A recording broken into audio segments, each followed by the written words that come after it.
examples of woman power, really, because my mom was a homemaker and I don't think I have a better role model than her.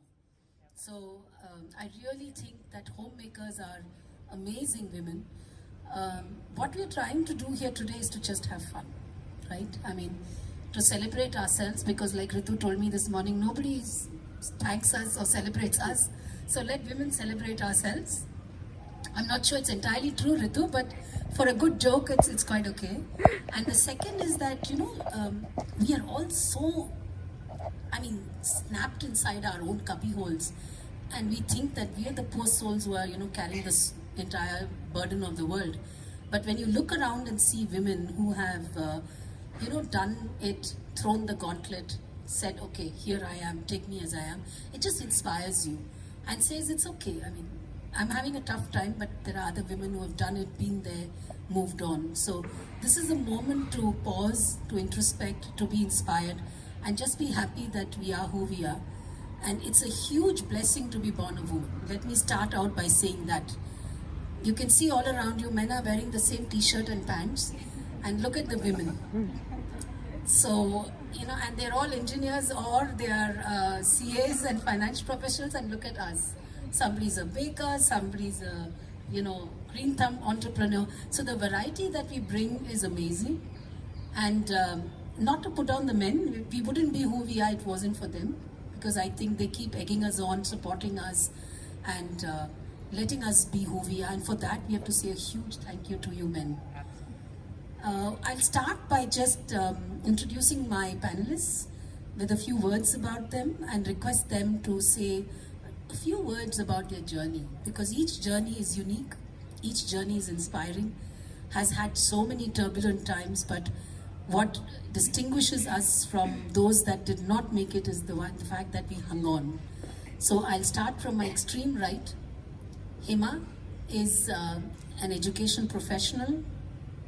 She is a mother, a wife, but most important right now in her life, because her son is out, is that she is the principal of MPS and amazing smiling woman who's always bringing cheer wherever you go. So welcome, Hema. I'll come back to you in a minute. Then we have Janvi. What do you say about Janvi? I mean, breaking every glass ceiling. Huh? पहले तो engineer बनना ही मुश्किल हो जाता है, ये engineer भी है, डॉक्टर भी है, एंड उसके ऊपर से गाना भी इतनी सुरीली गाती है कि it's like she spreads her wings like a banyan tree, in all directions. Welcome, Janvi. Pleasure to have you. Again, another lady who is inspiring awe, Manjari. There are very few fields in frontier technologies where women have claimed it as their own. I come from a technology field and I know that very often I'm one among 200 men.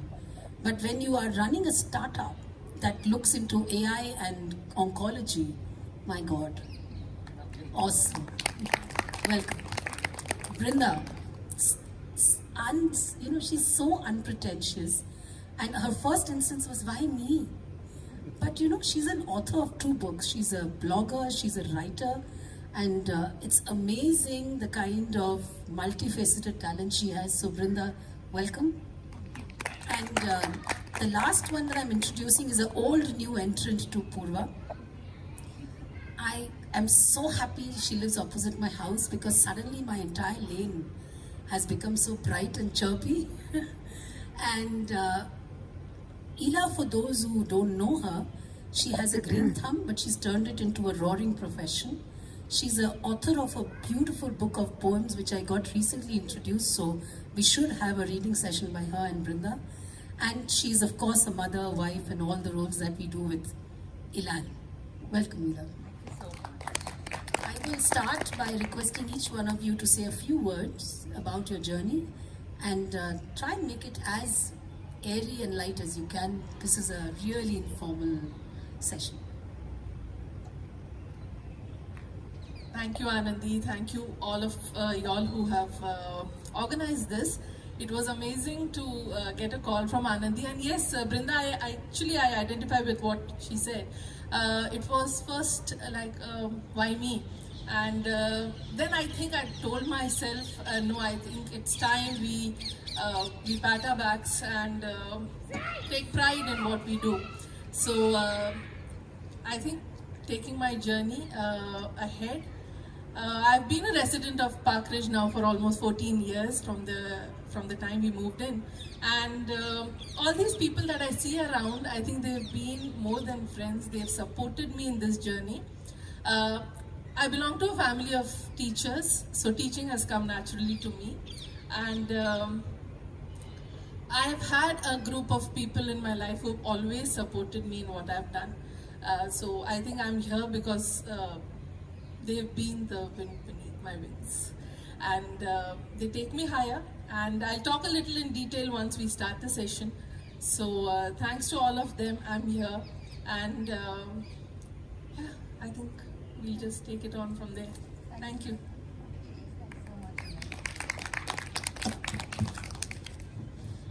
Yeah, first of all, I would like to thank Ritu and Anandi for coming up with this idea of celebrating ourselves. I think it's a wonderful initiative, and I hope we do carry this on moving forward.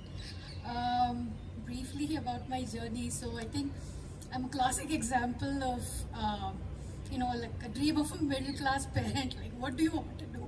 Oh, maybe an engineer or a doctor, and then become both. So frankly, I was actually, I think, one of those people who was, quite confused what I want to do, and kind of chose engineering little bit by a default, because, where I was, it was easier to, the medicine profession was going to be like a grad school versus an undergrad. So I just started with undergrad engineering and loved it, and, decided to stick with it. And then, many years later, there were different things happening in my life, as well as you just kind of feel I felt a little bit tired of doing working in a niche area, and I decided to explore the probability of switching careers. And so yeah, it has been quite an interesting journey, and I think of course I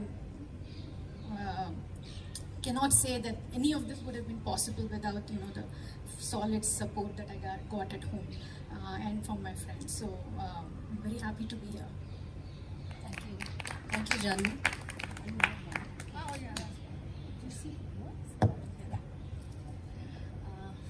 Nice to really be here in this very different forum. So thanks again for organizing this. Just briefly, my background is really very different from what I'm doing now in terms of science. Remains the same. So background is the pure research. But that's when I decided to start a company, everybody says, but you don't know anything. I said, true. I really don't know. Apart from what I want to make, I don't know anything. How to raise money, how to set up a lab. I mean, because I only worked in a lab that are ready-made. So that was really strange. But what I really understood this whole journey is never spare anyone whom you think can potentially help. So that is one thing I've read, starting with my own sister. So she connected me to doctors. The first hospital we worked with, Manipal Hospital, is because Vaishali connected me to Dr. Patil there. So just never miss a chance. You never know whom you might meet when, and who will be useful to you when. So that's short introduction. We'll go into details. Sure. Thank you. And thanks, Anandi. I mean, like you said, I still don't know why I'm here, but okay. So I worked for 15 years in corporate jobs, and in my last job, I was a partner at a boutique consulting company. It was a very small company, and we were helping call centers with their quality processes. And this was a time when the call centers were really booming in India. Like these kids were flocking in from small towns, Hubli, Dharwad, Tumkur to Bangalore.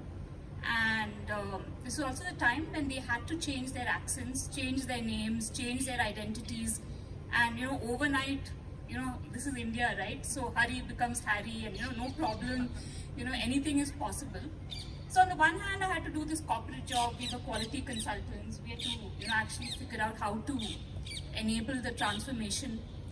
But on the other hand, I was very disturbed by what I was seeing. I was disturbed and fascinated.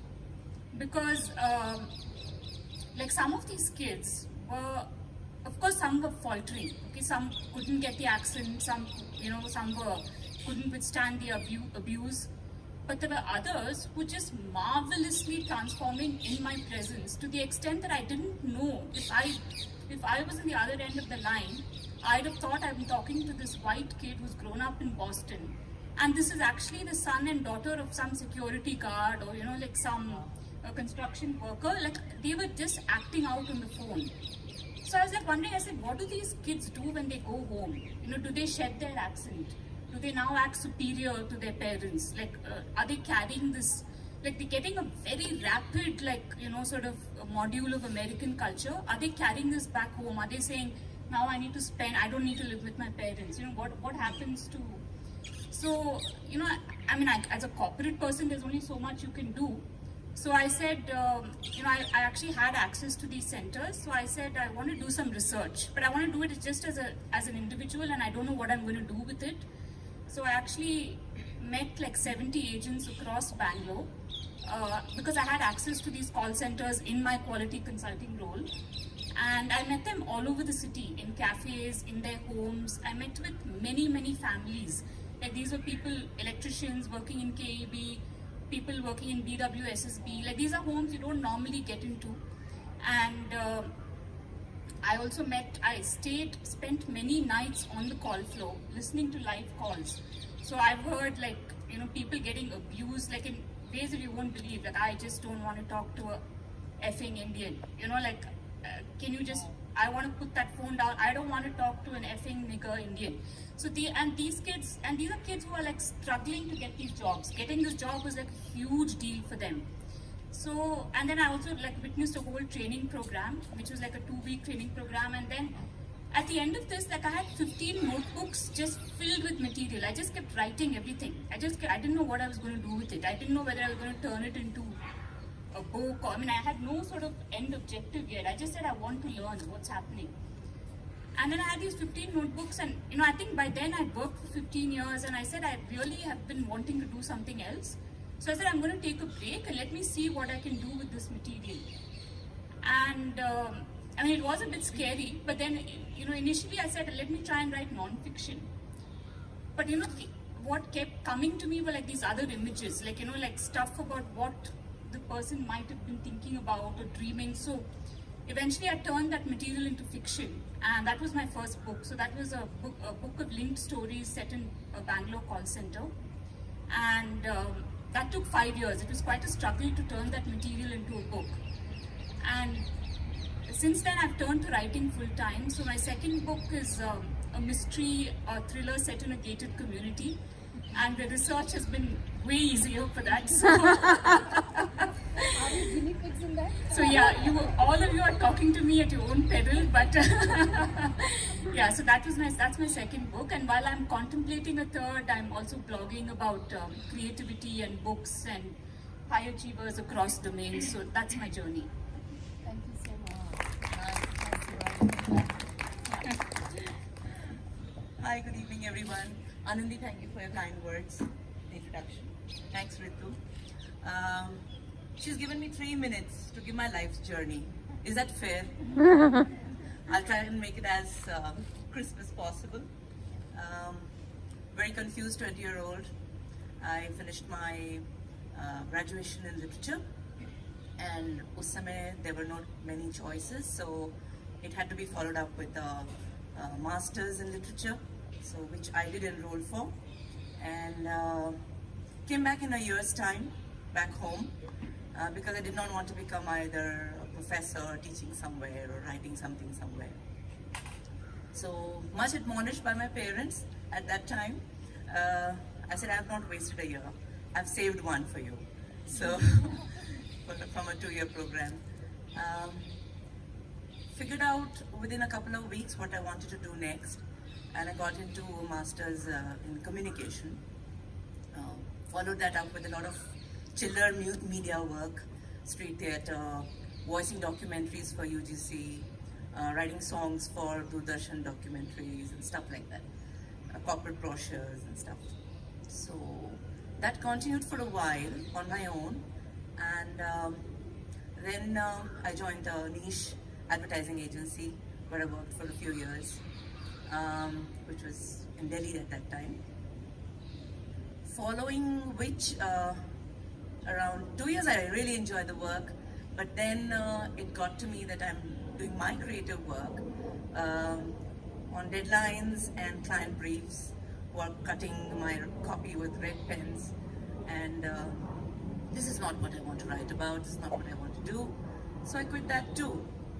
And post which this beautiful 21-year-old happened to me, Stuti, and wanted to give her all my time.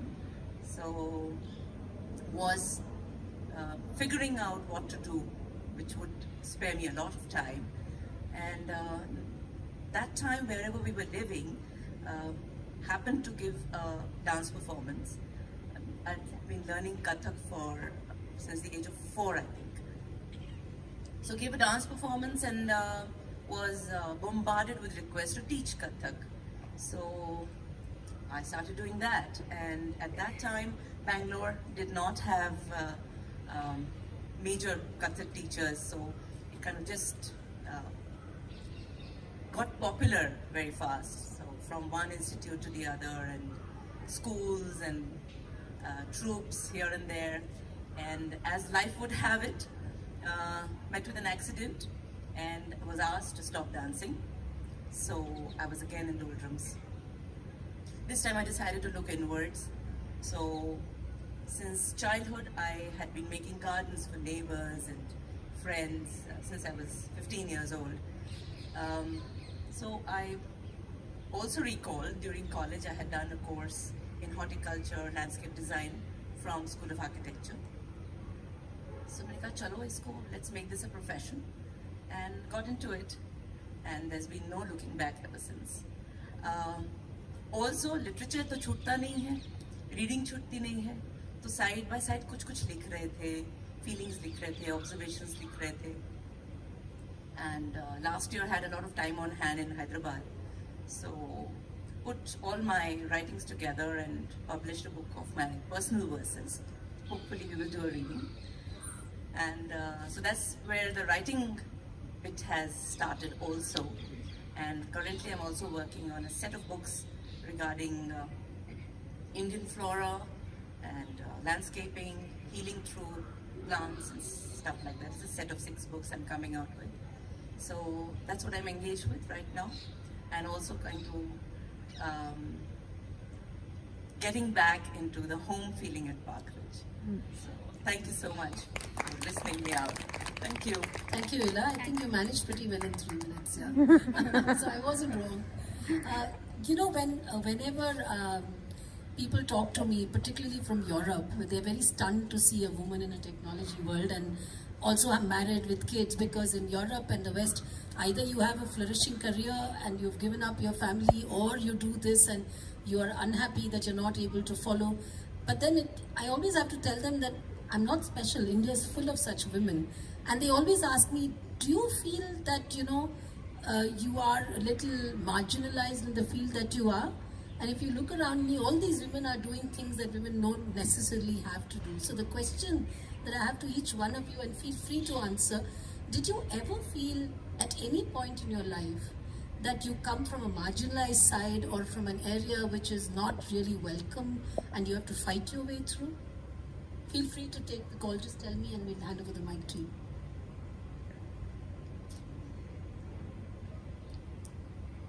Okay. So my first corporate, I belong to a much earlier generation than I think my first corporate job, I returned to India just at the cusp of liberalization. So I joined 3M, that was my first job, and I think I was the first woman there who was not a secretary, first executive. And there was, so I think it did, I don't think I felt unwelcome, but I did sense, I think it was tough even for the women to accept the fact for the other secretaries, and I empathize with that, because I don't think they had the opportunity that I had. I obviously was privileged in the sense that that you get into certain colleges and then you come back in a position. And, so all the women in the office had to take turns manning the reception for Women lunch. had to man the reception. So, women had to, but in the sense, because if the receptionist would go for lunch, all the secretaries had to take turns, and of course I was not going to take that turn, because I said, I'm not a secretary, and I could sense the resentment from other women because they were like, how come she's not doing it? And it was little, I mean, obviously you just sense all these things, but you know, obviously I was not going to do it, but it just, I think those things have become so much easier now because, you know, I think people are like, probably the non secretaries as well, but I don't think it's India per se that's been a problem. I think we've had so many powerful women role models historically, and I think that's, yeah. So, no, that's a very interesting point. Yeah. I mean, not really, as in, I felt marginalized, but the approach to a woman entrepreneur is different. I mean, they would be given less funding, or they would be, can she really do it? Okay, we'll just watch it for 2 months. We'll give her some little funding. You know, that kind of thing is always there, but I just ignore it. Okay, you give me money, I want to just focus on doing my job and spend that money and just ask you again for more money. So I tend to just ignore this thing and just keep moving ahead. That's just my way. Otherwise, you know, you get into this rut and then it just becomes. Yeah, I mean, this is a topic that is discussed a lot. So I just say, I just laugh at them also. If they laugh at me, I laugh back and I just go on. Right. Keep going. True. Right.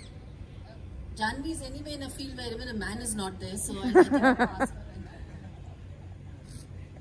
So being a teacher, I don't think it's being marginalized.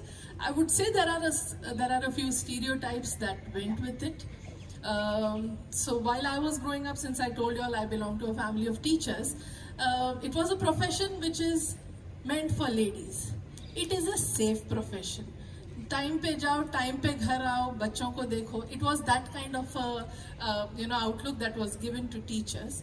So I'll tell you a small incident of being stereotyped in this. So we must accept that there are 90 women in a school, okay? So there are 90 people to be dealing with, and NPS had its reservations about hiring male teachers. So we had a guy who came up to teach physics. He applied for the post of a physics teacher, and when he came to know that there is a lady who is teaching physics currently, he was taken aback. He's saying, actually, there are women who teach math and physics in your school? I said, yeah, they do. And he's saying, how are they?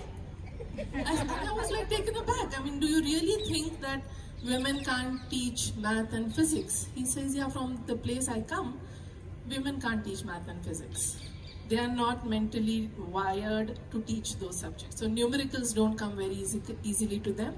And then I ended up seeing a movie, I don't know if you all have seen that, Nil Batte Sannata. Yeah. In that, there's it's about stereotyping women to be dull in math and how that girl conquers that and passes the 10th. So I think those stereotypes we have been dealing with, and I think I would still ask women this question, that when we have daughters, are we ready to get them married to a man who is a teacher? That's a question which we should ask ourselves. If we are ready to do that, probably gender equality would have come in. Yeah, it's a very strong point. I think I'll take a minute. I think we are quite privileged to have families, parents, siblings who are respectful of you, who accommodate, who let you, fly high. But at the professional level, you come across all kinds of, as Hema said, stereotypes. And I work in the landscaping field, and I have to deal with contractors who get truckloads of mud for you, and plant suppliers, and all kinds of clients. That a woman is doing what a farmer or a big landscaper can do doesn't sit easy with most. Even your regular vendor who gets your stuff is rude to you, will not look in your eye and talk. You pick up these little things and you wonder, why yaar? Why do you need to do this? If I was a man, sir karke sab kaam ho jata na. Madam, wait madam, time lagega madam. Everything is like, it's different. And you pick up these little things at work. When I opened I had a garden store as well, from seeds to swimming pool, end to end, everything supplied there. My landlord of the store made me sign a piece of paper saying, I will minimum run the store for 2 years. I said, what is this? Never seen this in a contract. He said, औरतें हैं ना, business नहीं होता. आप 6 महीने में बंद कर देंगे तो मेरा तो लॉस हो जाएगा. So you feel bad, you know, okay, yaar, this is not right. But we deal with it, yes. We deal with it gracefully and, stride on. So that actually was my next question. I wanted to know from some of you and even from the audience, some of the typical stereotypes about women. Like we heard, school teacher ban jao, theek rahega, bacche ghar mein de sambhal loge and all that. Can you think of some stereotypes which really struck you? Woman driver. Woman driver. Any more stereotypes that you can please think up of some? I'll come back to you. I think stereotypes in my family, we've broken stereotypes. I think I'm a better driver and my husband's a better cook. So that I think says it all. Yeah. So, my son grows up looking at us do things which are not very typical of that gender doing that. So it's very important that this generation which is there, they see us breaking these stereotypes. So it's very important we as women should know. I heard Reese Witherspoon's, acceptance speech at an award ceremony, and she very well put it down, saying that, have you ever heard a woman say when she's in trouble, oh, what do I do now? If you all haven't seen that, please go on YouTube and see that. And she said, you'll never see a woman do that because we automatically, intrinsically know what we are supposed to do and we can manage. So I think breaking That's that. a vote of confidence for stereotypes or against stereotypes. Yeah. But some stereotypes about men, like दूध सामने पड़ा है इनसे दूध कहाँ है? So any stereotypes about men that you can think of? Don't even begin. No, why not?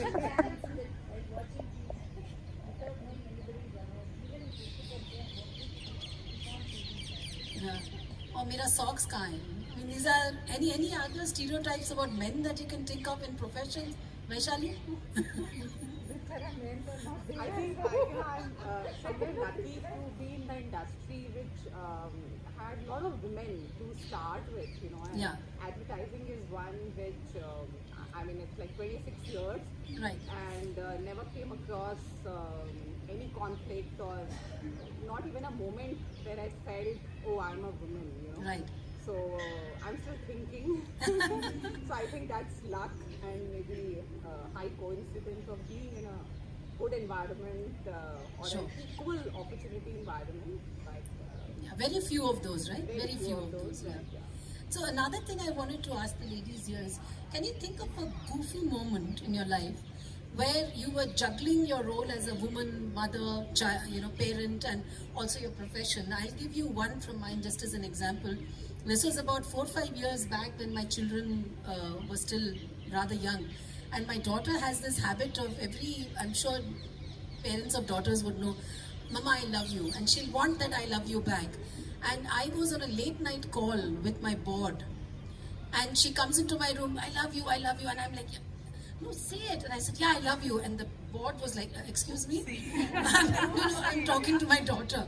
So this is what happens when you're playing the role of a wife, mother, everything at the same time, a professional. Can you think of some goofy moments in your life where you said, oh, shoot? Okay, this was a point when I was a vice president of customer care at Spice Telecom. I don't know whether, Spice Telecom later on became Idea and then Vodafone. So at that point, my son was, I think, about 8 years old. And, mobile telephony had just been introduced in the market. So, all of us were sort of handling it for the first time. And he had stolen my mobile rather. And he made a prank call to a customer and he pretended to be Voldemort, this Harry Potter villain. And he tried to frighten this customer. And the customer got really furious, understandably. And he called up the Spice call center and said, what is this? I've received this call from, someone. And so, those people apologized. He said, no, I'm not happy. I want this escalated to this most senior person, which was me. And I didn't even know what was happening. So this call came to me and I was like, oh, I'm so sorry. So I still didn't know what had happened. I said, I'll investigate this. I'll find out what happened.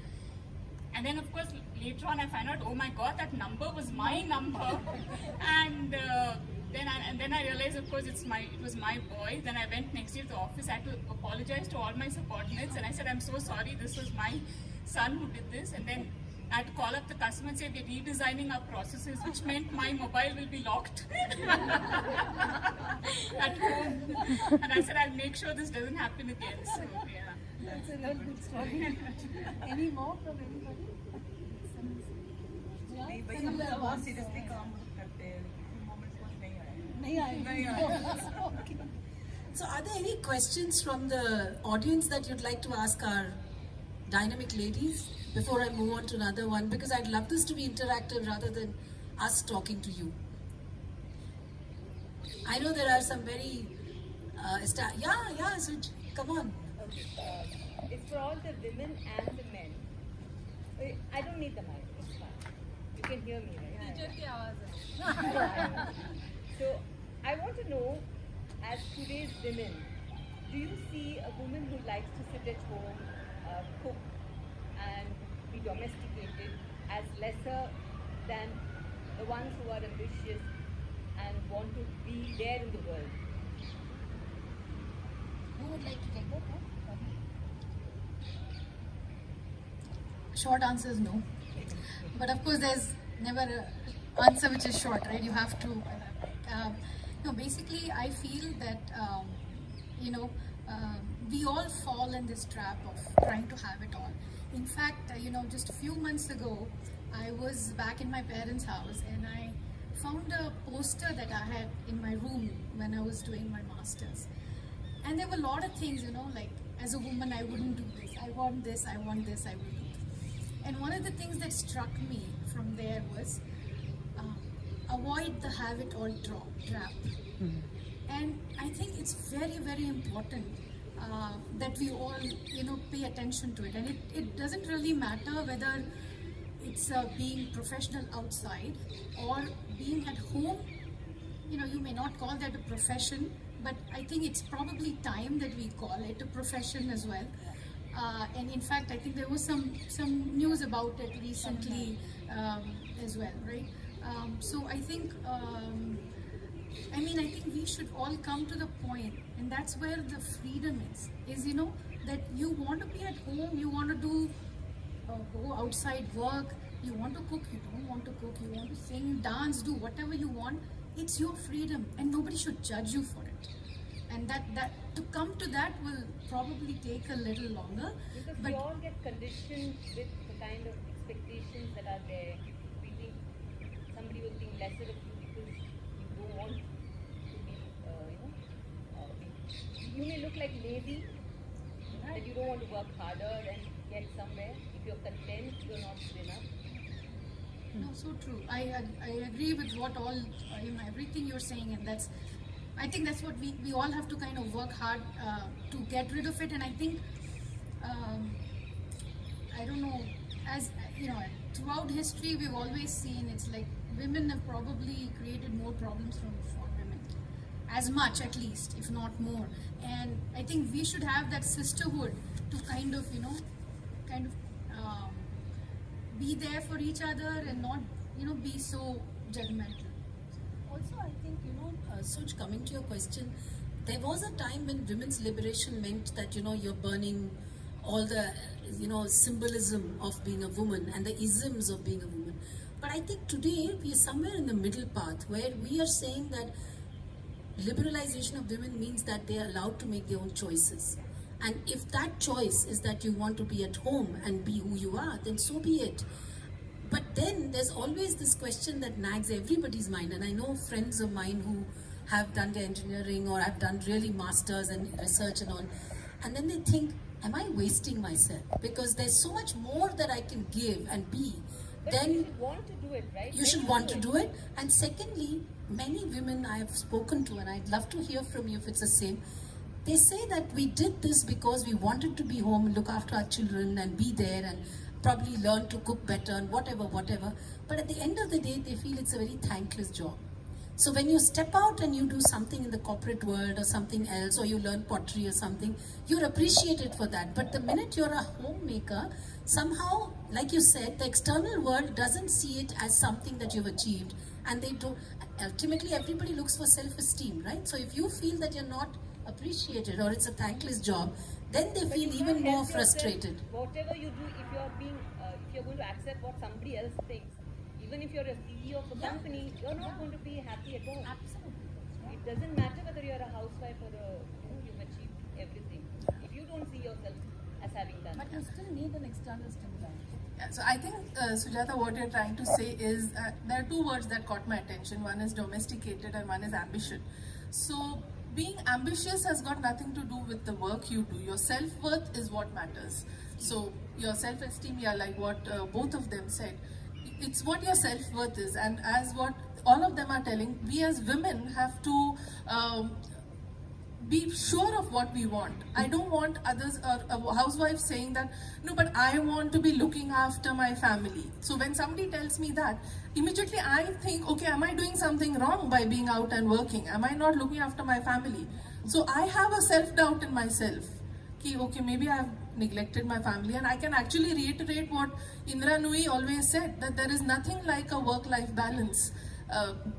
Something suffers. Okay, you cannot be a superwoman juggling everything. So if you are successful in what you are doing, somebody has borne the brunt of that. So I think we should be accepting of that, believe in ourselves, and believe that you are worth of what you are, and not wait for external validation of what you are doing. I think once we accept that, life would be so much more easier. You don't have to justify why you are at home looking after your family.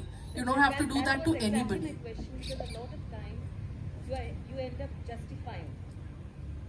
Because I don't think that you should be required to do that. You could be an MBA, or you could be an engineer, you could choose to be at home. So it's what you choose. So your choice, you should be comfortable with and confident of that.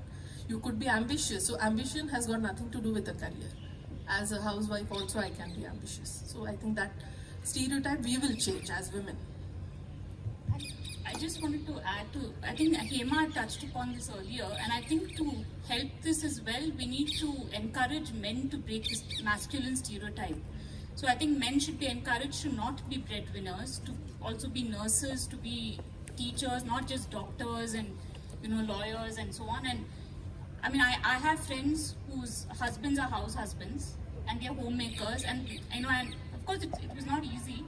The woman is like, I mean, she's in some corporate job and so on, but I think as we sort of break gender stereotypes, then I think it's sort of like you've got to do what you want to do, and and I think homemakers are absolutely very important. It's like most people who are working are sort of doing it on the back of someone who's doing whatever the caring functions. Caring functions are devalued because they've always been done by women, and that's one of the problems, because it's always been nurses and teachers who are women, and we need to elevate those functions because those are very important, like taking care of aged parents or children, kindergarten, play schools, so on. And we need men in these fields as well. I'd like to say something a little on a positive and brighter note. In India, our cultural ground reality, we are born with baggage. We are born with baggage of role boundaries and do's, don'ts, and whatever. Things associated with genders, as Brinda said. I think we are a very fortunate generation. If you look at a couple of decades ago and you look today, we are able to state, we're able to make the statement that I want to do what I choose to do. And this is how I want to live my life. I'm sure our daughters are watching, our sons are watching, and I'm sure 2 generations down, things will still be brighter. We are part of a beautiful struggle, a beautiful change that is happening. I'm relishing that. I'm relishing the little frictions, I'm relishing the dichotomies of every situation, and I feel blessed in saying that it's a good time to be alive as a woman. That sounds great. I think that's very true. And it's also the oft repeated simile of we are the sandwich generation, right? I mean, we did for our parents, we are doing for our children, and we are struggling between the two worlds. But in the middle of all this, I'd like to know from each one of you who has been the one inspiring person or support system that really egged you to move on when you were at the probably the lowest ebb, where you felt I can't do this anymore. And where did that inspiration come from? Because I'm sure we've all been through it, not once but multiple times, right? And if each one of you can just throw in a small word about who helped you get out of that low, because that's so important for many people who are listening, and they can identify, yes, there were these lows, right? I mean, it's a part of life. Would you like to start? Good. Who inspired you the most?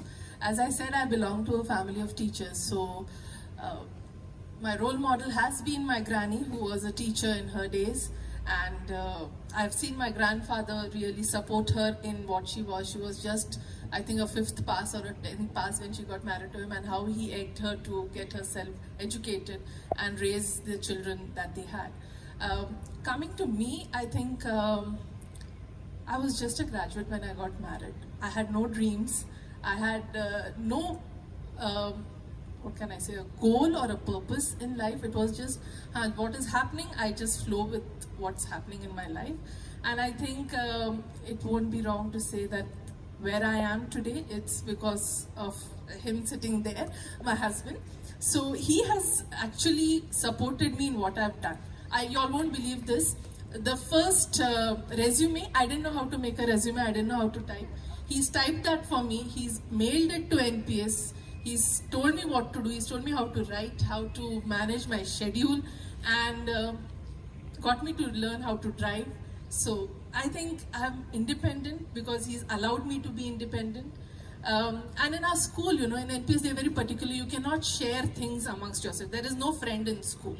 The only person you can share this with, and this has come from my mentor principal, is your husband, because he's the only one who will not carry tales here and there.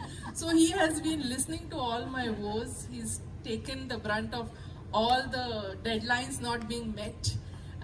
All the times I've hired new cooks because I don't have the time to cook. So I think that's my inspiration, and I think I'm independent because he supports me in what I do. So I won't call inspiration, it's like a lifeline.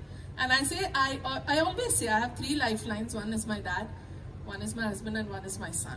So they've all been supporting me throughout. Nice and, to know all men now.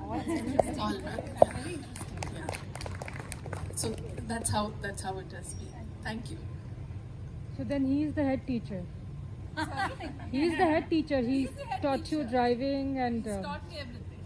He taught the principal. he taught the principal. वो train the trainer होता है ना, वैसे teach the teacher. TOT man. खाना भी बनाना सिखाया यार. Yeah, so I think for me, just the fact that I decided to take on a completely different career at mid-age, you know, like, I mean, I'm saying mid-age, at 40 I decided to go to med school, would not have been possible without Ajit, you know, my husband. So he absolutely has been there for me, and of course, just even beyond egging me, you know, because when I was, as you were saying, you know, I was definitely at a low place when I was thinking, you know, I left a nice cushy job and I started my own firm, and it was very difficult because, you know, I was working with government, defense department. It's not at all easy. So there were a lot of you know, issues, and I was feeling really down and like, okay, I'm tired of doing this. I want to do something different, and you know, I just kept talking about it, and you know, but he was the one who said, you know, if you want to do it, just go for it. And he just didn't stop it at that. He actually went out and find out where it is that I could actually do it, because I was under the impression that I will not be able to do medical school in India because, you know, after a certain age, it's difficult to get admissions, and there may be rules and things like that. And so it turns out that there are other rules as well. And he was the one who found out that I could actually do that, and told me to go ahead and do it. And I think I came to this place also because, you know, looking at him, his work ethic, and his passion, I mean, he's so passionate about what he does in engineering or anything else, but more so in engineering. And I used to always wonder, like, I'm an engineer too, but I don't have the same passion. I like it, but I don't love it. And that gap was there. And then it was like, okay, but what is it that I love? And I'm like, it's medicine. I think I really wanted to do this. And I got stopped, as I was saying. I did my undergrad. For my undergrad, I went to the US. And in the US, medicine is a graduate school. So I was like, okay, I can do engineering. And then 4 years later, I can think about whether I want to do medicine, But I liked that as well, and I continued on that path. I'm glad for it, otherwise I would have met Ajit.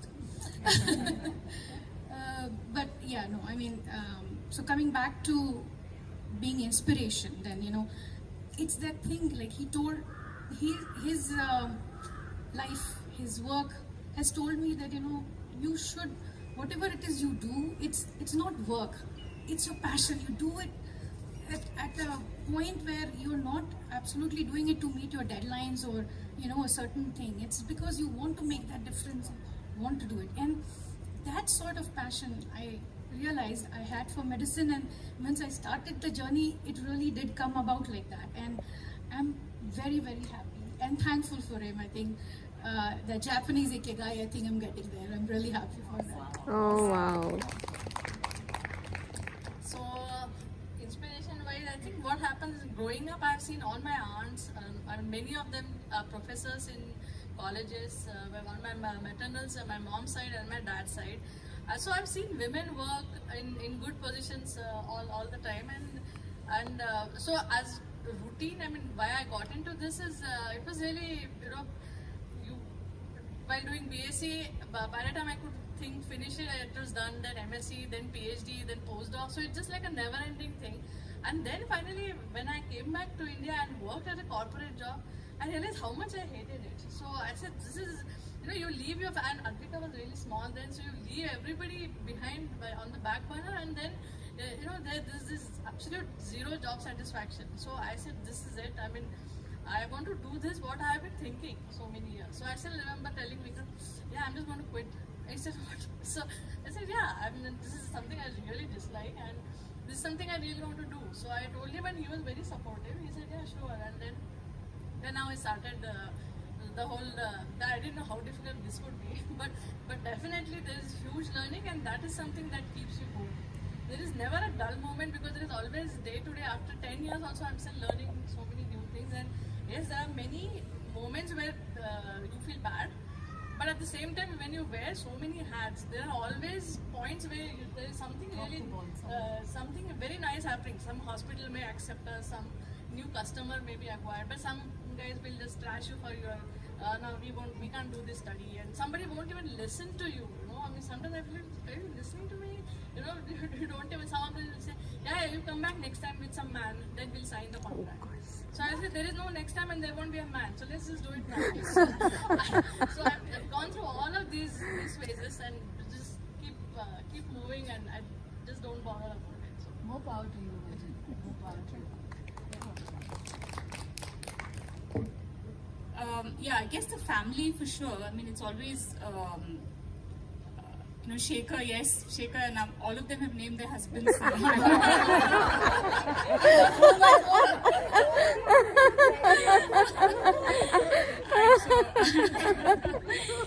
got to, make sure he drives me somewhere tomorrow.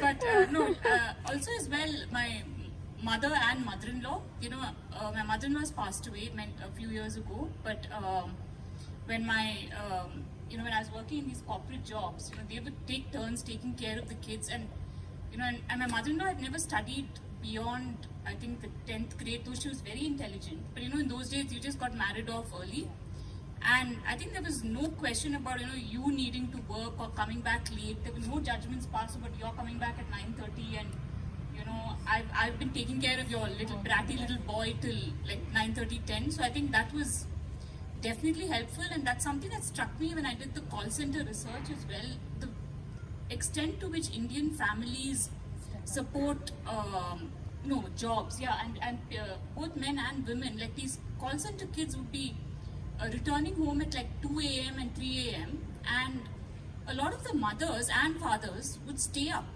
Like they were not on night shifts. Okay, they also had day shifts. They had like jobs, like an electrician or something. Like some, they would stay up. They would wait and they would have dinner with their kid.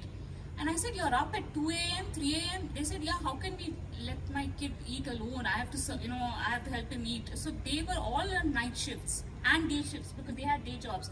And I said, India, when I went back and told the HR people, I said, Indian families, we underestimate the extent to which they push themselves to support these kids, or so it's just, I think the family is like something I'm very grateful for, and I think it's something across the board, even in the lower income groups, and middle income, and I think it's kind of one of the reasons why India was able to take on like jobs that are impossible elsewhere, like outsourcing and night shifts, and even women working at night. So yeah, I just want.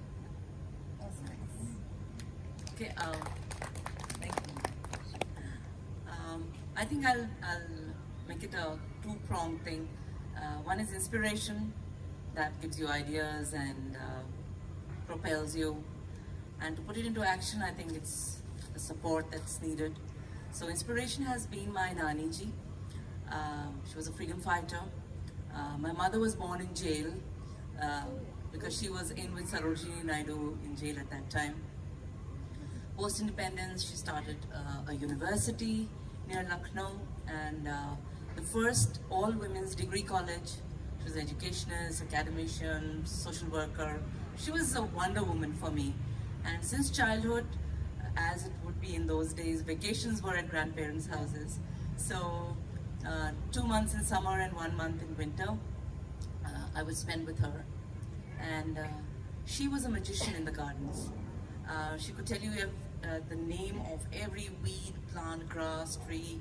She would even, take the worms in her hands and tell us about the cycle of, things connected, and constantly be talking to me. We would have stomachache. We would get a raw papaya mixed in honey. Things would just happen, and so I was a great awe of her. And somewhere, because she was always talking to us, things were just like going in. And as I shared with you over my 5 different professions, finally when I got into landscaping, it all came back. It all came back to me beautifully. So even the books that I'm writing, a lot of her stuff, passed on to me is part of that literature. And then to put the will that she taught me, the multiple things that she was doing, that was also an inspiration for me. Never to stop if something, comes in your way. Change your track. Say I can quit. Say I can backtrack and start afresh. These are all virtues I picked up from my Nani ji. So that's my inspiration. And to put all of this into action, of course, my family, Alok and Sthiti, have always been with me and cheering me up. So thank you for that. And yeah, that's about it. Thanks a lot. I was expecting, actually, again a stereotype, everybody will say my maid. Surprisingly, nobody has said maid, everybody said husband and family. So thank you so much for that. Before we close this round, because some of them have a hard stop. Underestimate the maid, the most Yeah. important person in your life. No, but obviously it's probity that you don't say it in a public forum. So, but before we close this round, because some of us have a hard stop, any questions from the audience? There are some power women there in the audience also. Any thoughts, any questions, please feel free to share or ask. I mean, I'll ask one question. I don't need the mic. Anybody can answer. It's we are talking about good moments. Were there any low moments or failures, right? And when you wanted to just give up, and I know all of you spoke about who inspired you at that point of time. But it would be really interesting to know if there was any failure story, or any moment of failure, and anybody can share that, not directed to anybody. I think as I shared, when I had my accident and I had to close my dance institute, that was a huge jolt for me. I had 100 plus students looking at my face, where to go, because there was no other Kathak teacher at that time. So that was a very big jolt. I used to cry nights that I can't do what I really want to do. But it was like, TK. I have to find within myself the strength to find something else that I can manage. I think that was a very, very big moment.